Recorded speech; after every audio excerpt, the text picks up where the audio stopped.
Joining me now is Jay Sekulow, a member of the president's legal team. Jay, since the story first broke about possible links between the Trump campaign and Russia, the president and his team have repeatedly dismissed this as a hoax and fake news. Here are a few examples. It's disgusting. It's so phony. That exactly goes to show you what the DNC and what the Clinton camp will do. They will lie and do anything to win. I have nothing to do with Russia, and even for anything.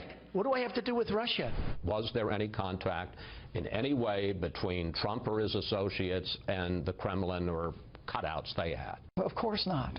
Why would there be any contacts between the campaign? The entire thing has been a witch hunt, and there is no collusion between certainly myself and my campaign, but I can always speak for myself and the Russians. Zero.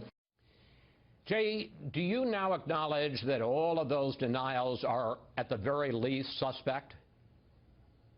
No, you've got to put them in context of what the president said and exactly what took place here, Chris. I think it's important to put the framework here. How did we end up with a special counsel? Here's how. The former FBI director, was the FBI director at the time, James Comey, had a series of meetings with the President of the United States. In those meetings, he took notes. He put them on his government computer, put them in his government desk, and when he was terminated from position, which he would acknowledge that the President had the authority to do, he gave them to a friend of his to leak to the press. So conversations he had with the President of the United States. I'm aware of the history, but this doesn't have anything to do with my question, which is whether or not there were contacts. It has everything. Yeah. Can you answer the question? I'm going to answer your question. Does this? I am, and you're going to let me answer it. So I'm going to finish what I was saying. It depends how long we're going to take to get there. Not long, Chris. He leaked the information for one purpose and one purpose only to his friend, and he said to get a special counsel, and a special counsel is appointed. So the entire premise upon which this entire investigation has been based was based on illegally leaked information, including conversations with the President of the United States. And today it's announced that James Comey has signed a book deal where he's going to discuss all this. So you tell me, you think that's okay? I'm not asking you about any of that. I'm asking you about... Yes, you did. You said, do I think... Wait a minute, Jay. You said, let you finish. Now let me finish. The question I'm asking you is very simple. The president, his vice president, his son repeatedly denied any contacts with the Russians. Given what we've learned this week about the contact between a number of top campaign officials, including the president's son, are all those denials that it's just fake news and a hoax, are those suspect?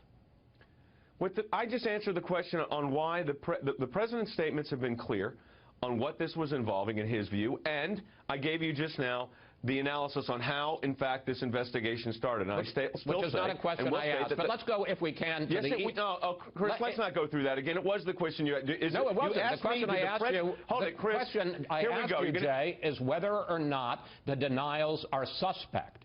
I didn't ask you about James Comey. I do not think the denials are suspect. I do not think the denial by the President of the United States is suspect at all.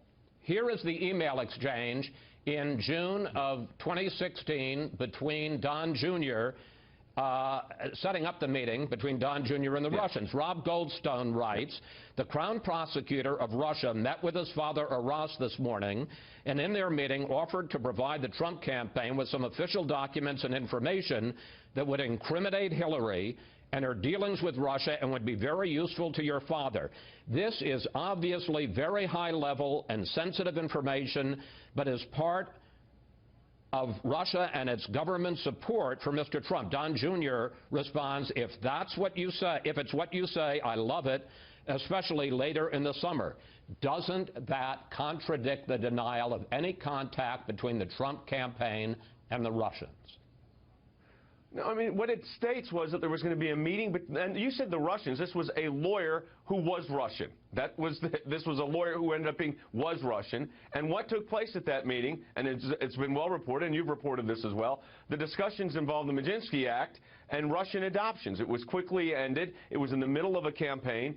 And look, this idea that it may have involved opposition research, which never materialized evidently, the fact is, you know, the Ukrainians at the very same time were working with the DNC and the Clinton campaign to give what? Opposition research on Donald Trump and his associates. So everybody's acting as if okay, go ahead.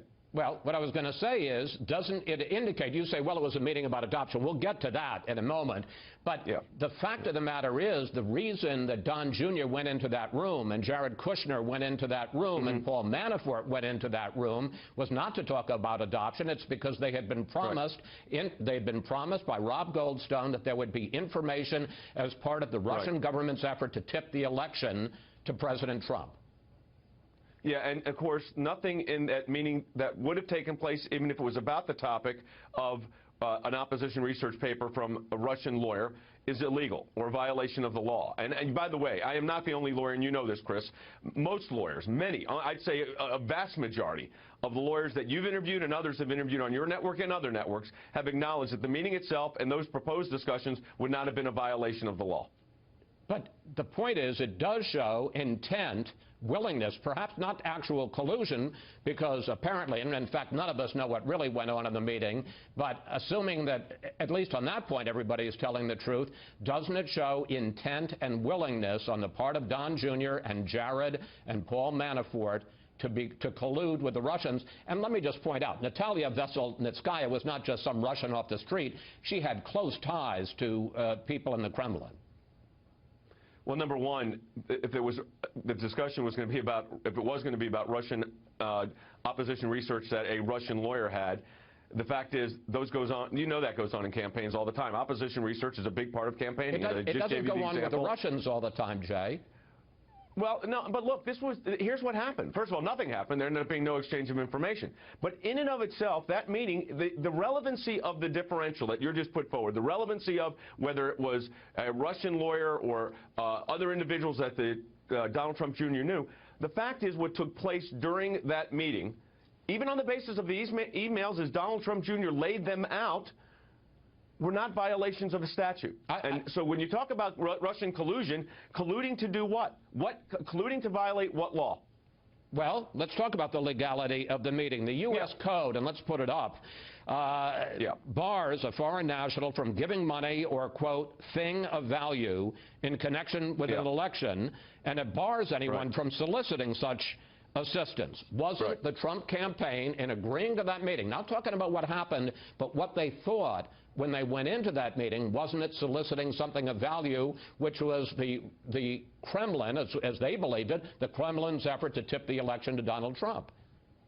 Well, number one, they didn't solicit the meeting, and you know that by reviewing the emails. But they agreed to it, and they agreed to it, and in fact, Donald Trump said, I love it, and he agreed to the meeting on the 25th floor of Trump Tower. The opposition research, if it would have materialized, is not a thing of value. There's never been a case that has said that opposition research is a thing of value. And by the way, there's been FEC lawyers, Federal Election Commission lawyers, that have talked about that as well. So I think, Chris, you don't conflate. I don't think it's appropriate to conflate the exact transaction as it was laid out in those emails, which was not a solicitation by the Trump campaign to get information. It was an offer of opposition research.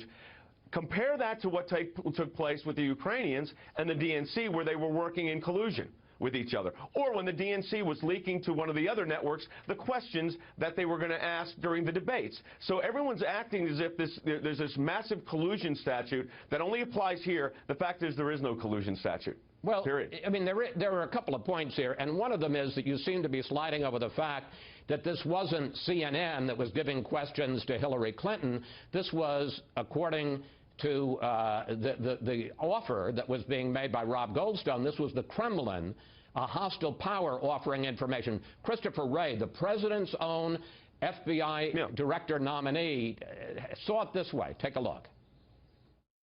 To the members of this committee, any threat or effort to interfere with our elections from any nation state or any non-state actor is the kind of thing the FBI would want to know. He's not saying any actual interference. He's saying any offer is something the FBI would want to know. Would you agree that Donald Jr. and Jared and Paul Manafort should have notified the FBI?